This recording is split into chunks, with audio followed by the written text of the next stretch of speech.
You're like, whoa, Trav. You're like, hold on a second, you just piqued my interest.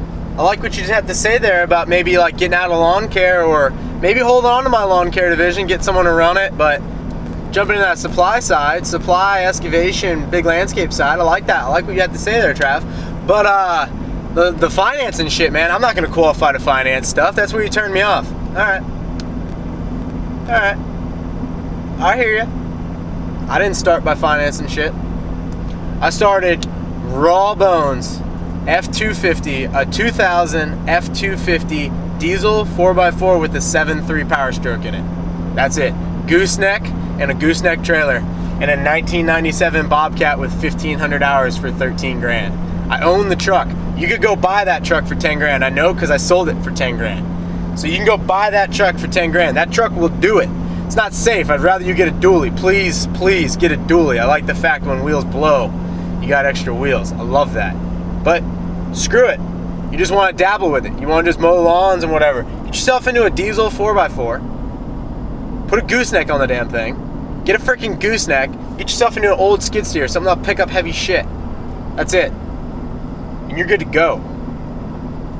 So you're like, okay, so let me run that up. Now you need 13 grand and 10 grand, so that's 23 grand. We're gonna buy everything cash, and then we're gonna go ahead and buy the trailer. Let's buy that used, but cash, 5 grand. We're at 28 grand.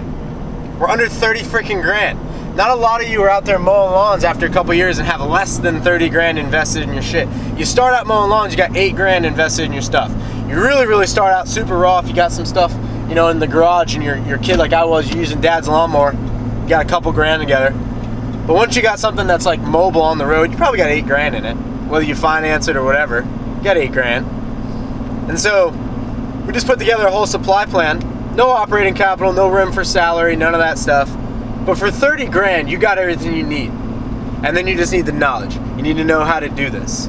And that's pretty freaking simple. You need a product. You're gonna have to start with an MVP. When you start your business, you start with MVP, minimal viable product. MVP, minimal viable product. MVP, minimal viable product. MVP. Learn that, know that. That's Silicon Valley shit right there. That's how they start stuff. You wanna start Facebook? This is how you do it. You create a website, it's called, you know, whatever, Friend Smash, whatever. Let's just go the Hollywood version of shit. Oh, it's a success on Harvard's campus. Oh, it's great. Crash the servers. You know, everyone loves this shit. Great. Then let's go ahead and start building something. Oh, let's call it the Facebook. It's a shit program. Let's release it at Princeton and then Harvard. MVP, minimal viable product. Does it have all the features? Does it have a like button? Does it have a news feed? Hell no. It's got a profile, people's pictures, and maybe a bio. That's it. It's freaking simple. And then you build on it. And then you build on it, so you know you got an idea. So whenever you're trying to test out an idea, you test it out on the MVP. You figure out the minimal viable product. You figure out something that's a piece of shit, but you ship it. You get it out the door. You get out the door fast, right? Because we don't care about the product. It doesn't have to be a beautiful website right now. It doesn't have to be a beautiful truck. It doesn't have to. We just want to see if people are gonna buy shit. That's it. We want to see if this is actually a good idea. I get ideas all the time. Some of them are whack. They're cuckoo. Freaking nuts. The only way that I know they're whack is when I ship them out the door and someone's like, dude, it's crickets, no one talks. And then I go back to the table and I'm like, is the idea crap, or the way I'm presenting it crap, or the product crap, or what the hell's going on? You know what I find? You go ahead and you ship stuff out there, and then you get feedback. That's the whole point of getting it out, because someone's gonna bite, and then you get feedback and they, hey man, yeah, I like the videos you're shipping out, right? But you're not addressing these questions. Boom, boom, boom. Well, I didn't know that. I didn't know that that's what I need. Okay, now I got that feedback, great, right? And then I go ahead and make a new video and I address a couple of those questions, and my my views go up 10 times.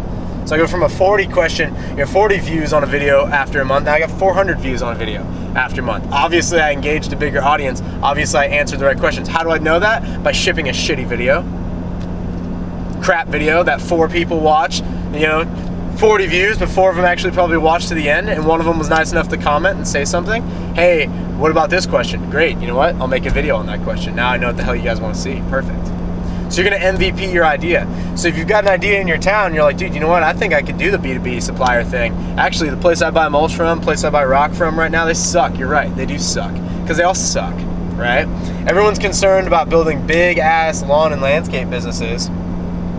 US Lawns, Valley Crest, Brickman Group, merge, you know, all that stuff. Everyone's concerned about that. All the venture capital, not the venture capitalists, excuse me, the private equity investors. So these private equities are big mutual fund type of companies.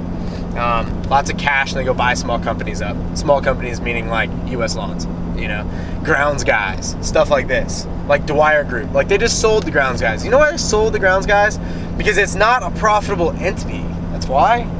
It's not like if you put $1 in and then you look at the return and the struggle it takes to get that return, it's better on the plumbing side. It's better on the air conditioning side. That's why they franchise those type of companies. But you know what hasn't been done? No one's rocking the supply side. No one's rocking the supply side. What if you built up a supply franchise, or not a franchise? Let's say you just built up a supplier deal, right? And you just owned 10-mile territory. And then you expand it to 20 miles and then 100 miles just because you knew more than the other suppliers, just because you were better at it. You Rockefellered them. What do you think Oldcastle's going to roll in and buy you for? It's going to start at $2 million, I'll tell you that straight up. The first phone call is going to be $2 million. And that's for a shit supplier. That's for something that sucks. And then you're going to go ahead back to the table and you're probably going to settle on 3 to 5 if you got a 100-mile territory. Get a 100-mile territory, actually, honestly, you're talking nothing less than $20 million. Nothing. I think the supplier in our town that we just went to, like, that we just pulled out of, they sold for $1 million with $1.9 million in revenue and 250 in profit. So they sold for $1 million. So basically they got 4 times on their profit.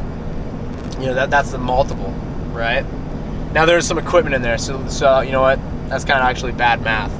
They quoted $500,000 in equipment, which is bullshit. It's a bunch of old trucks and stuff. But let's say they made, you know, had $500,000 in equipment, so equipment is whatever. So they bought the business for $500,000. So the business went for $1 million. $500,000 was represented in the equipment, so that doesn't really count because you could go buy it somewhere else. It's just convenient because it's already there, already logoed. And then you've got, you know, the guy that bought that business bought the goodwill of that business, the business, for $500,000 technically, right? So he bought 2 years profit. That's a freaking nice return, man. Like, it's a pretty decent return. And that's like super small. Like super small. Like that guy has like a 5-mile territory, 10-mile territory he's doing business with people in. Like, you go out and you rock a supply firm, and I don't care if you're just supplying crepe myrtles, right? If you're just the best guy that supplies crepe myrtles and you work with everyone else that supplies mulch, don't try to supply everything. Just supply like 20% of like what 80% of the people are buying all 80% of the time. Like just 80-20 your shit. Like, and for us, that's mulch and sod. It's pallets. It's freaking simple. Do I have fancy rocks and this and that? Yeah, I can get them for you. Do I stock them? Hell no. I don't have enough cash to stock up that type of shit, but I can go flip mulch pallets for $50 over and over and over, and maybe next year I'll go ahead and get into a pallet of those fancy rock shits because I can make $200 on that pallet, but it only moves a couple times a year. You know, but that's fine. You know, as you grow, you get into more profitable things and you can play different types of games, but can you jump into the supply game and figure out how to win in the supply game on something small? And here's how you start with minimal operating capital. Once you got your equipment, once you got your gear, you just go out and do Bobcat services for people. And it doesn't have to be a Bobcat product. It probably should. If it doesn't have a Kubota diesel in it, it shouldn't be a Bobcat. That's for damn sure. But you go out there, let's say you just want to start with a Mini X. You're like, yo, I got a half-ton. Got a half-ton truck. I'm going to keep mowing lawns for the next year. Maybe I'll sell this thing. Maybe I'll get someone to run it. It's good cash flow. I love it. Great. You got a half-ton truck. Go get yourself a little mini excavator with a little thumb on it, a little Kubota, you know, or a little Caterpillar. Probably Cat. I love Cat. You get yourself into a little mini excavator, and if you got to finance it, you finance it. You know, I mean, screw it. Like, get into a nice mini excavator for less than $1,000 a month. Thumb on it, maybe a trencher attachment to it. And you go out and you get irrigation guys, and you're like, hey man, I can trench for you. I can do trenches for you all day long and cover them back up. Oh yeah, man, awesome. Let me get your card. Great. Go to tree guys. Hey man, I can dig out stumps for you and load them up in your pickup truck. Oh, okay, yeah, that's awesome, dude. Yeah, I definitely need that actually. Sometimes we grind, but sometimes we need that. You know, we need to pull that stuff up. Awesome. You go to like guys doing concrete patios and stuff, and you're like, hey, I can grade out a patio for you real quick. I got a grading bucket on my Mini X. I'll grade that shit out for you. You go to a guy who's got a Bobcat, and these guys are freaking everywhere, little tractor boys, right? You'll find these little tractor boys everywhere, and you're like, hey man, I got a Mini X. Do you got a Mini X? And they're like, no, but I got a Bobcat. And you're like, cool. Well, if you need a Mini X guy, I'm $55 an hour. You go ahead and charge $75 for it. I'll come out to your job site. You make money on it. Guy's like, sweet, I'll call you. You go do that for a freaking week, you'll be booked. You just gotta have the machine, and you gotta have the thing to tow the damn machine. And you can start out just super small like that. Let's say you're even younger than that, you're 16, and you're like, yo, I still gotta do the mowing thing. Because you do, you gotta kind of do the mowing thing. It's kind of like paying your dues. Everyone's done the mowing thing. Stan Genetic, he's done the mowing thing. Not doing a whole lot of the mowing thing now, but you gotta start out doing the mowing thing. Guy's got triaxles now. He's got 2 triaxles, right? Big ass trucks, semis. But like, you start out, you're doing the mowing thing, you're 16. You need a 0-turn mower? Really? You maybe get yourself into a little John Deere, little Kubota thing. A little bucket up front, take the bucket on and off. Maybe a little excavator thing in the back. A little backhoe setup, but it's got a bush hog in the back.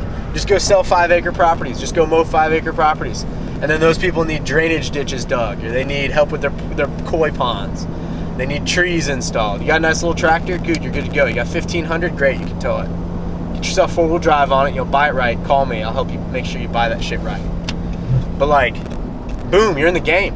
So you're already gonna drop in, you're already gonna drop cash on a 0-turn. That's fine. If you got 50, 60 lawns, that 0-turn works every day. Yeah, you need a 0-turn for sure. Or you're just starting out, maybe just do the tractor thing. So you go ahead and get yourself 15 bush hog accounts. And then, so that's your constant cash. So you got your, your paycheck, your salary, you can pay the bills. But then like, you also got your little tractor thing going on. You start going and talk to landscapers, talk to builders, talk to who the hell knows where that leads. Maybe you start doing new home installations, right? You want a crazy idea? You doing some sod jobs? Go sell a ball field. That's freaking simple. Go put in a soccer field. Oh, soccer field. Yeah, it's a freaking flat piece of square. It's freaking simple. Like, if you don't feel like you can grade it out, you can get someone to grade it out. You got that little tractor, you can box blade that, you can freaking grade that out in a minute, dude. Hell, you sold that project, I'd be even willing to come in and help you do it. Because, like, why not? It'd be freaking fun. Stan Genetic, man, you hit him up, be like, hey, man, I just sold a massive ball field for the local high school or something like that. Dude, you could get a guy, that's the point. You can get a guy to come in and help you out. But, like, you got to go get the project.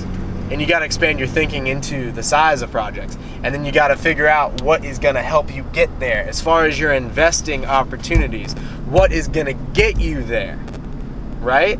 If you've got $1, how can you squeeze that dollar so it brings back as many dollars back? And then you can plow those dollars back into your business and grow your freaking business. Don't be one of those guys that pulls out every dollar your business makes. Plow them all back in. Plow them back in. Build that business. And once you get the business to a certain point, let it spill off enough, a section, a percentage for you and your family, by all means. But let that snowball grow and multiply and compound. And then one day you wake up and you got yourself this big ass business that spits off this cash, and you can decide if you want to sell that damn thing and retire. And 10 years from now, you can do that in this industry. You can start mowing lawns tomorrow, and in 10 years you can sell that business as it evolves. It might not have lawn mowing accounts 10 years from now, but you started that way. You MVP'd out like that, right? You started, but you can sell that thing with 3 Bobcat trucks and 16 builders that you do business with and maybe 10 employees. 10 years from now, bet you get $1.5 million, $2 million for it. Now how are you looking? If you're 10 years older than you are today, you've been making money for at least the last 7 years. First couple of years you plowed every dollar back into the game, I get that. But then you just bossed out. You built yourself a nice $2-3 million a year business. Freaking simple. You read the books, you learned, you watched the videos, you figured out how the hell do you do it. It's freaking simple, all right? I mean, there's guys that have it's not a secret, it's out there. I mean, you look at something like that looks magical, but there's obviously a formula to it. You look at a guy like Elon Musk. The guy's a freaking boss. He's my hero. I love that guy. He's fantastic. Yes, he's a little bit of an asshole. He's got a little Steve Jobs to him. I get it. He's a dick. But like, he's just ridiculously determined, and his thinking is on a different level. It's literally on a different planet. The guy's building shit that goes to Mars. Like, it's on a different freaking planet. But he's built 3 billion-dollar businesses in the last 15 years. Like, does that not blow your mind? Like, is that Elon Musk is special and genetically superior to everyone else on the planet? Or is it that Elon Musk simply knows shit that other people don't know and thinks on a different level that other people don't think at? That's more like it. Like, how is that possible? Like, it really hasn't been possible. Like, we're living in a very, very special time. Like, you can literally create something, design that shit on your computer, draw that out on your whiteboard, and you can 3D print that thing by lunchtime and have an MVP. And then you can go, let's just call it a restaurant fork. You got a spork idea. It's a fork and a spork. I got my fork here, and then I got this, right? And I carry these in my truck, and this is shit. Why are these not together? You know, because this is how I eat my yogurt in the morning and shit in the truck. Like, you got an idea for something like that, you print that thing out by lunch, you go down to your local restaurant and you're like, hey, Mr. Restaurant Guy, you want to buy 100 of these? Well, how much are they? $3. Yeah, hell yeah, I'll throw 300 bucks down on that. Let me see if they go anywhere. Dude, you just made a customer. You go back home, you turn your 3D printer on that you bought for 2,500 bucks and you start printing shit out. That's the world you live in, dude. That's freaking sweet. That is freaking sweet. You got an idea for something bigger than that? Like, dude, Elon Musk, right? How do you make so many rockets and blow them up every couple months and then make more and then blow them up and then learn so fast? How did you make rockets out of nothing? You started in 2005 with rocket engines. 2008. And like 10 years later, less than 10 years later, you've got shit that's been in the International Space Station.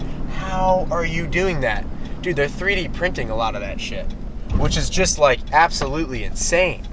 Like, but that's the world that you live in. You know what else is freaking sweet? This, YouTube.